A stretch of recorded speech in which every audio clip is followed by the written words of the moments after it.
சோமாலியாவில் நடந்த சோகம். ஹோட்டலில் புகுந்து பயங்கரவாதிகள் நடத்திய தாக்குதலில் 32 பேர் பலி.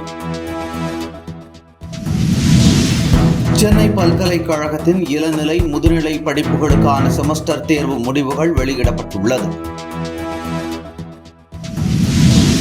வயநாட்டில் நிலச்சரிவில் பாதிக்கப்பட்டவர்களுக்கு உடனடியாக காப்பீட்டுத் தொகையை வழங்க மத்திய நிதி அமைச்சகம் அறிவுறுத்தல். வயநாடு நிலச்சரிவில் ஒரே குடும்பத்தைச் சேர்ந்த 6 பேர் உயிரிழப்பு. தமிழகத்தைச் சேர்ந்த 4 பேரின் உடல்கள் மீட்கப்பட்டது.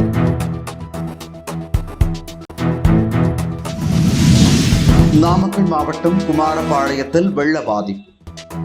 எதிர்க்கட்சித் தலைவர் எடப்பாடி கே. பழனிசாமி ஆய்வு மேற்கொண்டார். தமிழகத்தில் இரவு 10 மணி வரை 14 மாவட்டங்களில் மழைக்கு வாய்ப்பு. சென்னை வானிலை ஆய்வு மையம் தகவல். அடுத்தடுத்து கொல்லப்பட்ட ஹிஸ்புல்லா ஹமாஸ் தலைவர்கள்.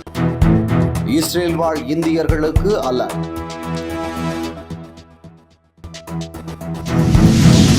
செப்டம்பர் 4ஆம் தேதி கமலா ஹாரிஸுடன் விவாதம் நடத்த தயார். டொனால்ட் ட்ரம்ப் அறிவிப்பு.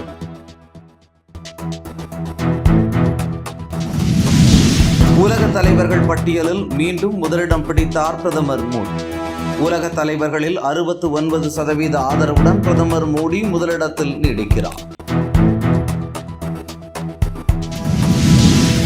வயநாடு நிலச்சரிவு ரூபாய் 4 கோடி ஒதுக்கியது கேரள அரசு.